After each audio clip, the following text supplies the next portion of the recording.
Jesus.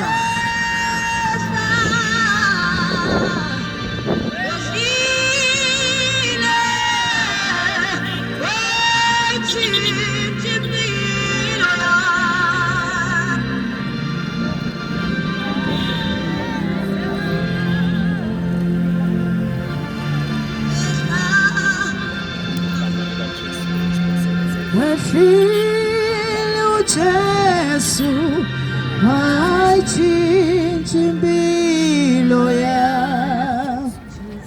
uJesu wehla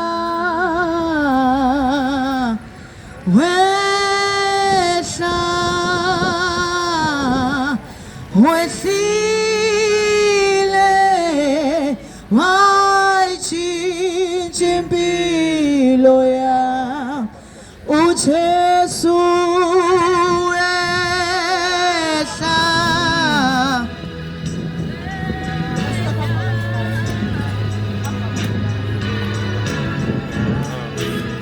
You are faithful, oh Lord,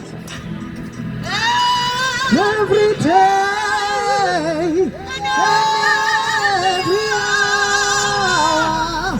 You are faithful,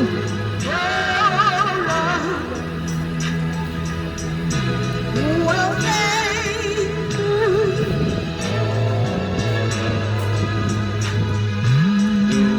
You are faithful, oh Lord, every day and every hour. You are faithful, oh Lord, every day and every hour. You are faithful, oh Lord, every day and every hour. You are faithful, oh Lord.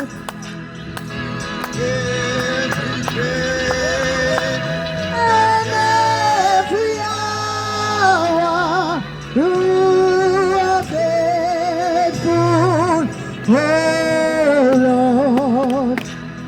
Every day and every hour, you are faithful, oh Lord.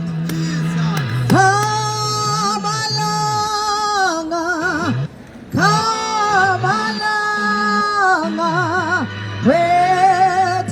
wethembekile uJesu. Every day and every hour, you are faithful, oh Lord. Every day and every hour, you are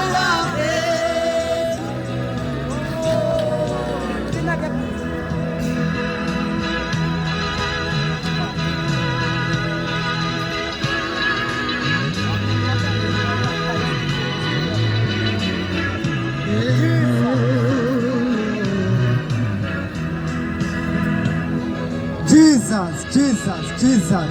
Siyabonga uJesu. Jesus. Oh, our faithful, oh Lord. Jesus, Jesus, Jesus. Every hour, you are faithful, oh Lord. Jesus, siyambonga uJesu. Namanje sisabingelela egameni likaJesu, uJesu ophilayo, uJesu onguNkulunkulu. Ekakhona emandulo namhlanje usesekhona. Namhlanje size la ukuzoletha indaba ezimnandi ngoJesu, uJesu ophilayo wakhulula nempilo zethu. Jesus, amen. Siyambonga nje uJesu. Sizotholana izwi nje kafishane encwadini kaMateyu uMatthew chapter 5 verse 3. Siboneni ukuthi kahle kahle uNkulunkulu yibaphi abantu abafunayo Jesus. Yibaphi abantu uJesu abazele kulomhlaba Jesus. Izwi liyafundeka kunasi isikhathi izwi. Baba siyabonga ngezwi lakho moya ngcwele sicela ukuthi ulibusise uvule nendlebe ezolizwa uNkulunkulu baba lingene izwi lakho baba lihlaba inhliziyo ngegama lika Jesu siyabonga moya ngcwele in Jesus mighty name amen. Izwi lafundeka namhlanje lithi God blesses those who are poor and realize their need for him, for the kingdom of heaven is theirs. Izwi namhlanje lakhuluma ukuthi ngabe umbuso kaNkulunkulu ungowakabani, umbuso kaNkulunkulu ungowabaphi abantu. Namhlanje izwi liyasiphendula ukuthi umbuso kaNkulunkulu ungowabo laba abahluphekile nalabo abasibonayo isidingo sikaNkulunkulu empilweni zabo. Nawe kudala uzibuza ukuthi kahle kahle kuyoze kulunge nini empilweni yami. Nangu uJesu nempendulo namhlanje. Sizela ukuletha uJesu ophilayo.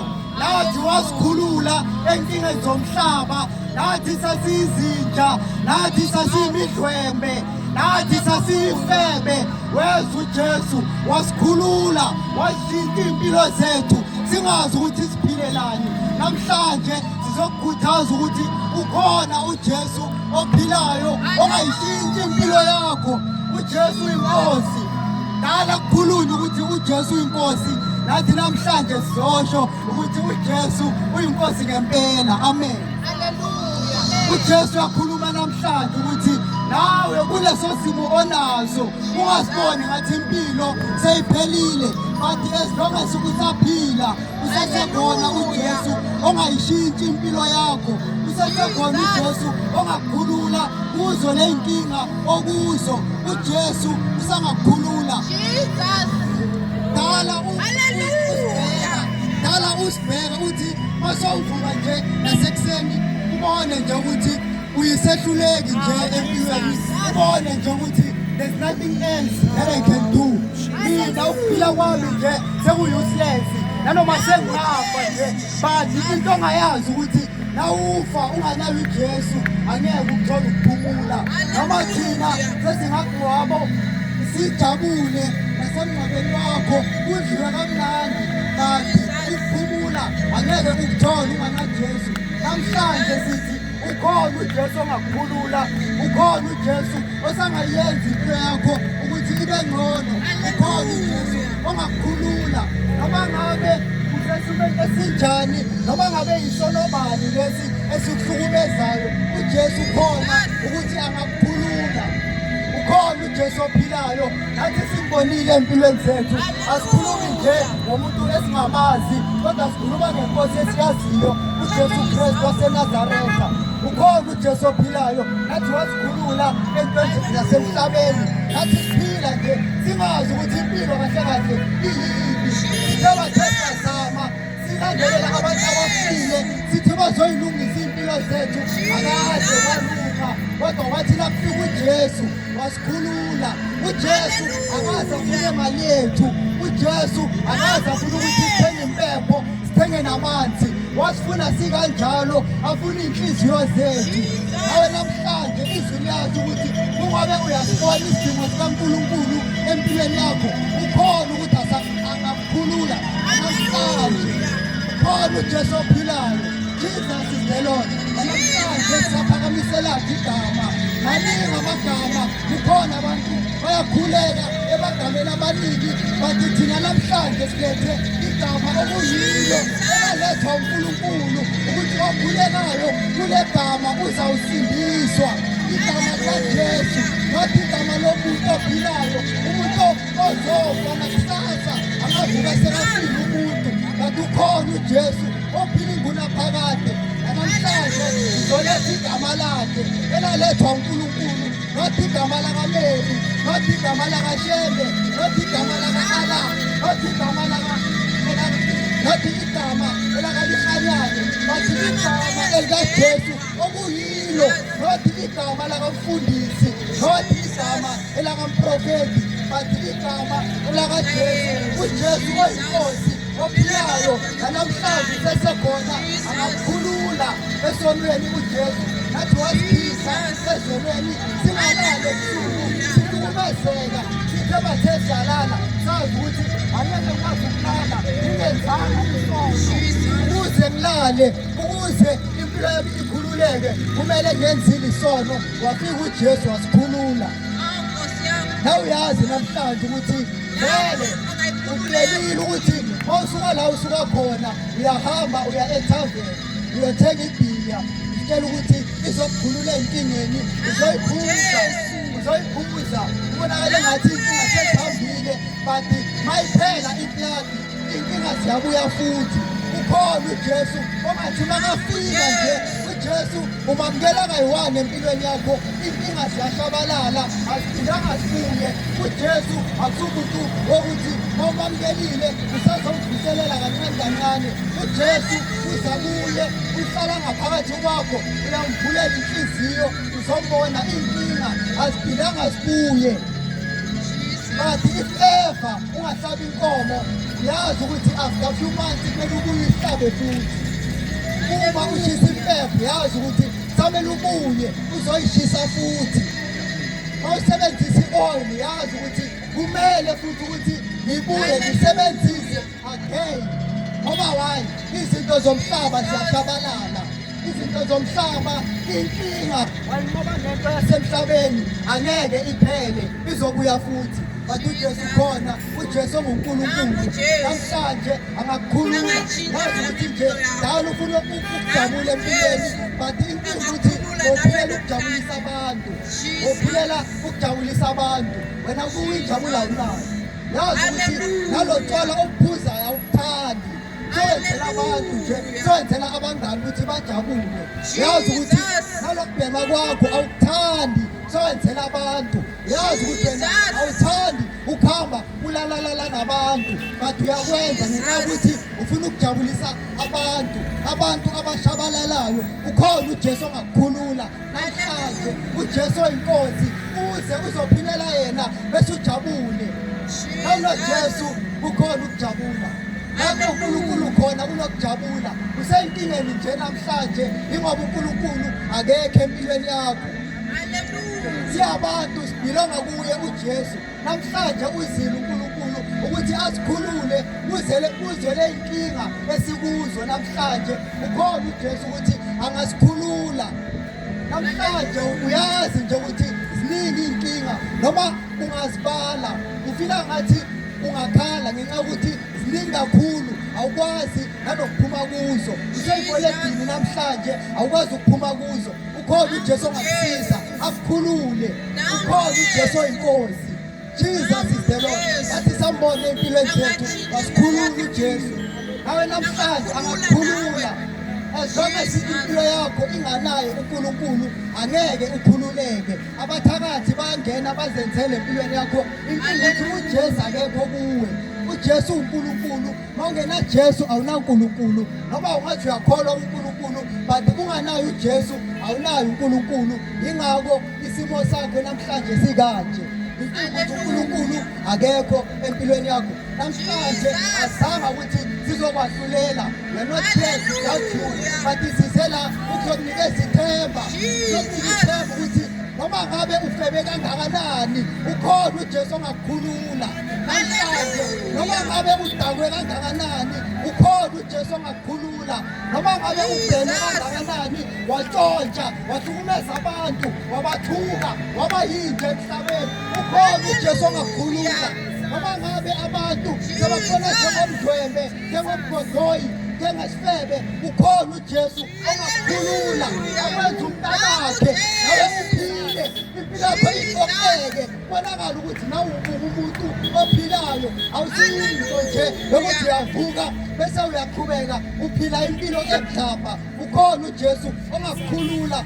uthole impilo kuye impilo yakho ikhululeke isono sisuke nasempilweni yakho ngoba uma sinesono umbuso wezulu angeke siwubone isono angeke sisiyeke ngamandla wethu kodwa sosiyeka ngamandla kaNkulunkulu okunguJesu. Namhlanje sizoletha lona ithemba lendalo yonke okunguJesu Kristu. Uyazi ukuthi uhlezi uhlaba inkomo uthi ususa isinyama empilweni yakho but isinyama leso sisekhona. Uyazi ukuthi uyamkholwa uNkulunkulu lo othi uyamkholwa but usaphila esonweni. Uyazi ukuthi kunesono ongasithandwe nempilweni yakho but uyasenza ngenxa ukuthi uJesu akekho. kunoJesu khona isono asikho. As long as uJesu asempilweni yakho angeke uphile esonweni mntana enkosi, angeke uphile esonweni uJesu akhona empilweni yakho. Namhlanje size la silethe lona ithemba elabantu. uNkulunkulu wamletha uJesu ongenasono ukuthi afele izono zethu. Ziningi izono esizenzile, sahlaba imbuzi sicabanga ukuthi sizoluka but akaze silunga ngenxa yokuthi isono uma ungenaJesu sisesekhona empilweni yakho. Angeke uNkulunkulu asebenze kunesono. Udinga uJesu akukhulule esonweni. uNkulunkulu uzokusiza kakhulu empilweni yakho. Namhlanje sivela lethe lona lethemba leli abantu kudala basibuza ukuthi kahle kahle impilo ingani, ngoba mina ngizovuka ngivukele ngaphezulu kuphela. Impilo ingani? What is the purpose of life? Dala kulombuzo ukuthi kahle kahle why ngiphila mina emhlabeni kungabe impilo yami izophetha kangaka. Bathi ukhona uJesu othi hayi mntanami impilo ingami, wena thatha mina mntanami uzophila. Impilo uzoyibona ukuthi ingani. Impilo ayisingezinto zomhlaba. Namhlanje uzibona ngathi uyahlupheka ngenxa yokuthi awu-afford ipizza but isinkwa uyasi-afforda but usazibona ngathi uyahlupheka. Ukhona uJesu ongakwenza ibone impilo ukuthi ingani impilo. Impilo ayisingezinto zomhlaba. Impilo ukuthi thina uNkulunkulu sibe ready ngoba uJesu uyabuya maduzane. uJesu uyabuya. Abantu kudala basho from 2000 years ago abantu basho ukuthi uJesu uyabuya. Nathi namhlanje sithi uyabuya. Angeke size sithule sibona izinto ezenzakala kulo mhlaba. Ukhona uJesu ophilayo. Namhlanje unenkinga empilweni yakho. Inkinga ukuthi wenza izinto la uNkulunkulu angekho khona. Namhlanje uze usaba nokubheka umakhelwane wakho, uze umbiza ngomthakathi uthi akuloya, kanti uwe oziloyayo ukuthi uNkulunkulu akekho empilweni yakho. Ulandela izinto zomhlaba, uyasigijimisa.